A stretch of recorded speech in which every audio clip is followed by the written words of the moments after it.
Hi guys, welcome back to my channel. N'umukobwa wanyu mwiza no munsi nkambazaniye indi video mbasuhuza aho muri hose, mbifuriza ibihe byiza, umunsi mwiza, ijoro ryiza aho muri hose. And uno munsi nkambazaniye indi video, ino video iribuze kuba ariyo gusoma, and twese hamwe turibuze kuba turi gusoma inkuru y'ikirura na Bwiza. Anyways, murabizi uko bigenda.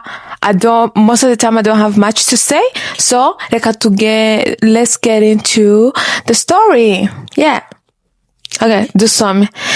Ikirura na Bwiza. Habayeho umukobwa w'inkumi akitwa Bwiza, kandi akaba mwiza koko. Umuntu wese wamubonaga yumvaga mukunze, ariko nyirakuru akamukunda by'akarusho. Bukeye nyina aramubwira ati, endi ifunuru rwabya rw'amavuta ubishyire nyogokuru, kandi ntutinde mu nzira cyangwa ngo urangare, wibuke ko wibuke no kumuntahiriza. Nyirakuru yari atuye hakurya y'ishyamba, arigezemo ahura n'ikirura kiriyoberanya. Bwiza ntiyabimenya. Kimuramukije arakikiriza, kiramubaza kiti, uragana he? Arasubiza ati, ndajya kwa nyogokuru. Umushyiriye siki muri iyo nkangara? Mushyiriye ifu n'amavuta yo kujya arungisha. Nyogokuru wawe atuye he? Atuye hakurya y'ishyamba, ni rwo rugo rwa mbere uhingukiraho. Ikirura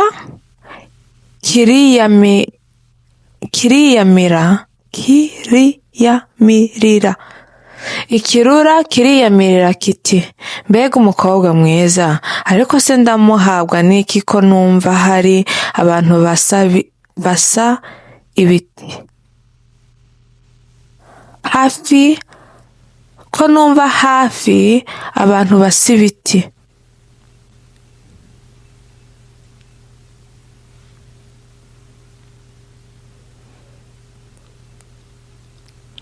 Ikirura kiriyamira kiti, mbega umukobwa mwiza, ariko se ndamuhabwa n'iki ko numva hafi abantu basa ibiti. Uyu ni editing mwiza. Abantu basa ibiti. Kwasa. I was confused. Yewe hinga nigende. Tari no kwa nyirakuru wa Bwiza kimutangayo, gihondagura ku rugi. Umukecuru abyumvishe aravuga ati, yewe ikindi kiti, ni Bwiza, nkuzaniye ifu n'amavuta. Cyo injira, nta mbaraga mfite zo kubyuka. Ikirura kirakingura, kiraboneza no ku buriri kimumira bongore. Kiryamira ku buriri bwe, kirimiramiza. Bwiza ngo agere kwa nyirakuru, asanga umuryango urarangaye, ati, ko numva ibikoba binkoka. Araboneza no ku buriri, yorosora cya kinyamaswa agira ngo ni nyirakuru. Agize ngo arajya kumuramutsa, yumva atari we akora. Cya kinyamaswa kimwirohaho kiramumira. Hanyuma kiriryamira, kirasinzira, kiragona cyane kuko cyari kijuse. Umuhigi arahanyura, yumva umugono wacyo, ati, ni wa mukecuru wahagona? nibwo yinjiye mu nzu ku buriri asanga ari ikirura. Icyo kinyagwa yari yaragihize cyaramunaniye, yanga kukirasa maze yenda inkota ye agisatura inda. Amaze kugisatura asangamo wa mukecuru n'umwuzukuru we, abakuramo ari bazima, nacyo kigwa aho. Sinjye wahera, hahera umugani. Yay! Nagiye gucurira. Okay. What's the lesson here? Kubera I realized that most of the time ndi gupfa gusoma gusa, ariko singire round it up, summarize it, give it a meaning, give it a why should I care about this story? Noneho I was trying to find that. Ndi gutekerezaho, I couldn't. Because I'm grown. This is a children's story. I'm grown. It doesn't mean anything to me. I can say so many things about it. I can say what it tries to mean. Like, utekereze, ufite umwana mutoya uri kumutuma. Gutuma umwana mutoya, hari ibintu byinshi byaba mu nzira yagize. Noneho kumwihanangiriza, ukamubwira ati yewe, ntukore ibi, yewe, ntutinde mu nzira. It isn't just about coming home early. Ni ibyo kuvuga ati usibye n'ibisimba mu nzira, niba uri kunyura mu ishyamba, even n'abantu bo ubwabo bakubera they're dangerous. N'abantu bo ubwabo bari dangerous. So many things can happen to a young girl. Bamutumye wenyine. But this is a children's story. At the end of the day, icyo nshaka no gusoma gusa. So noneho kubera ndi kubitekerezaho cyane, I remember the story of Little Red Riding Hood. Niba atari story yuzi, ntago, nothing is original. Just so you know. It never was. Nothing is original, and I don't think I think iyi nkuru ya ntuza ya ikirura na Bwiza cyari like it's a translation. I think it's a translation, or maybe it's not. So there are this collection of stories. Niba watching a Disney cyangwa andi mantuza amashow like fairy tales and stuff, most of them are a collection of stories by the brothers Grimm.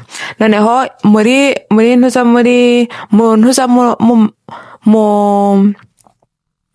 mu nkuru z'abagiye bandika harimo imwe yitwaga Little Riding Hood.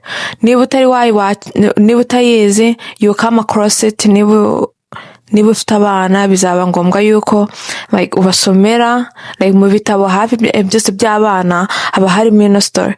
But muri iyo ntuzi iravuga ati sibyo, hari umwana mutoya yari mwiza cyane agakundwa na bose, ariko nawe nyirakuru akamukunda kurusha abandi bose, sibyo. Noneho kubera yamukundaga kurusha abandi bose, icyo nyirakuru yamukoreye yamushoneye intuza a cape, like cyangwa intuza umwenda wo kwifubika y'intuza y'urutuku. That's why Red Riding Hood. Noneho kubera uwo mwana yakambaraga buri gihe, karagenda abantu bamenyerera kuri intuza kuri uwo mwambariro. Noneho kubera nyirakuru yarashaje, yaratuye kure y'intuza y'iwabo hakurya y'ishyamba, even nka Bwiza na nyirakuru we. Noneho atambutse agiye, sibyo, nyina aramutuma, aramubwira ati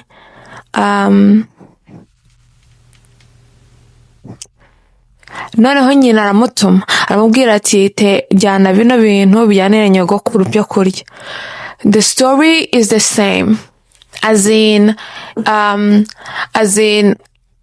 Little Riding Hood aragenda akanyura mu shamba agahura n'intuza n'ikirura, wolf in this case kubera ni mu cyongereza, agahura ni wolf.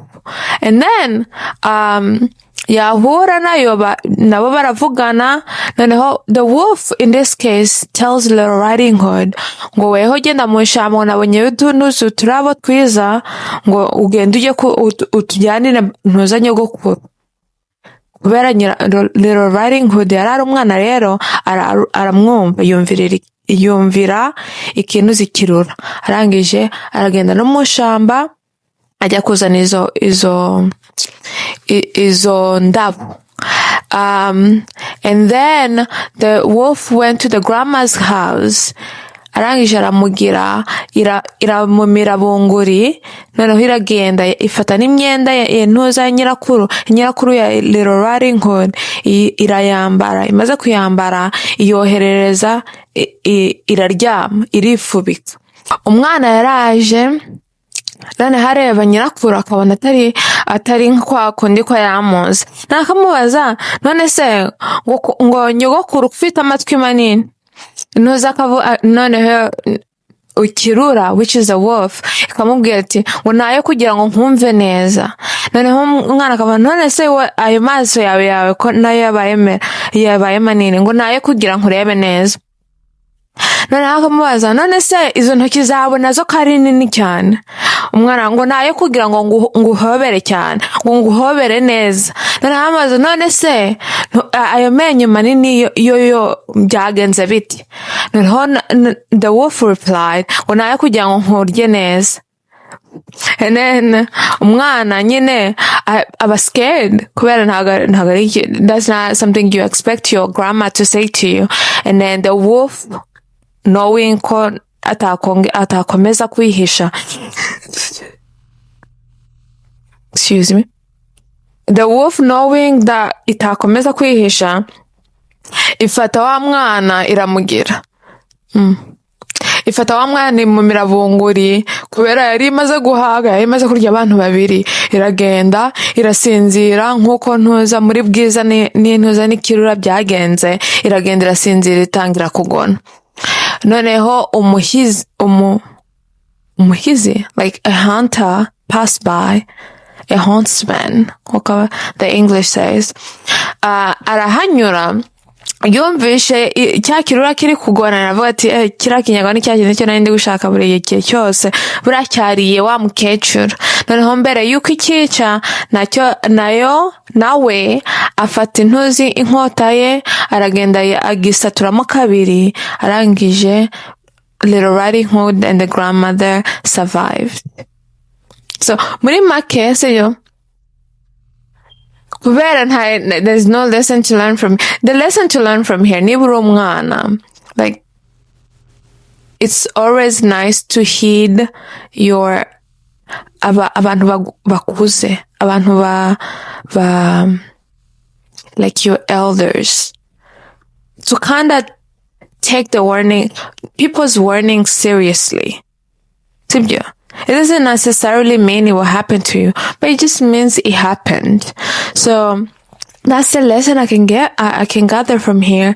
But it's also, I found it fun, the fact that kuba ntuza ari inkuru yo nasomye ndimo bwadoresa bwanjye like mu wa kane mu wa gatanu, and then on the other side of the world someone else was learning the same thing. It's fun. And binyibutsa niba ari ibintu byo wigeze wigaho, like there's this thing Greek mythology. So the story goes like there was a Kronos and then his wife. They kept giving birth. They were the first gods. They kept giving birth, and then there came a prophecy saying that umwana wuzabyara niwe uzakugira, uzakwica muri make, cyangwa se kubami gutyo y'umuntu, like they will take your power basically. Umwana wuzabyara. Noneho guhera icyo gihe yumvishe uko bizagenda. Guhera icyo gihe abana bose b'umugore wabyaye akajya bamira bunguri. So yamara kubyara akabafata gahita bamira bunguri. And then so amezi wa mbere, amezi wa kabiri, amezi wa gatatu, amezi wa kane, nuza umugore aravuga ati I'm not doing this anymore. Not that I'm not doing it anymore. I've got to find a way to make my children survive. And so the next time she gave birth, she gave birth to a son called Zeus. I don't know if she named him before or afterwards, but amugira abyara umwana amwita Zeus. Noneho mbere yuko umugabo yaza ngamufate amumire bongura nk'uko yabigenjeje abandi bana be, aragenda afata ikibuye kinini arangije aragishira mu myenda. She did something to it, and then umugabo aje aragifata arakimira. Noneho when kubera they were gods, immortal, meaning ntago bapfa. So noneho umwana baramufata baramujyana bajya kumurerera hirya mu bwihisho. Igihe kigeze umwana araza akoresha umurabyo, I think, yeah. Niwe wa mbere mu mu mana z'icyo gihe zari zishoboye gukoresha umurabyo, gufata umurabyo ngo use it as a weapon. That's why he was a king of gods. And anyways, so akoresha umurabyo akata inda ya se, babana bose bo yamize basohokamo. So there was a great war, habaho intambara ihangaje y'Imana mu bicu, I guess. And then, of course, someone lost. Those who lost were put in chain. Those who won just lived on Mount Olympus or have section of the earth or the sky to rule over. But that's Greek mythology. Anyways, that's what this reminded me of. That was my train of thoughts. The fact that icyanjyanye bikagenda bikangeza kuri Greek mythology no kubera harimo elema yo kuvuga ati even though kumva yuko ikintu cyariye umuntu, it's certain death, it's death, n'urupfu ruba rubahaye, but you can get around it by splitting the stomach, warangiza ugakuramo ibyari abo byari byaranganye muri make. It's to save you from the clutches of death, I guess. Anyways, that's the story for today. Your name was for today. Hopefully you like this video. Nimba watnteze amatwi ukaba ugejeje aya masaha and you haven't subscribed, thank you. I want to thank you first. And then hari izindi videos twagiye dukora ugenda uzirebe. Niba wazikunze, please make sure to subscribe and we'll give you more videos soon. Bye. No, thank you for watching so much. Thank you for watching. Amashi kuri wowe for watching. Thank you. Have a great day. Bye.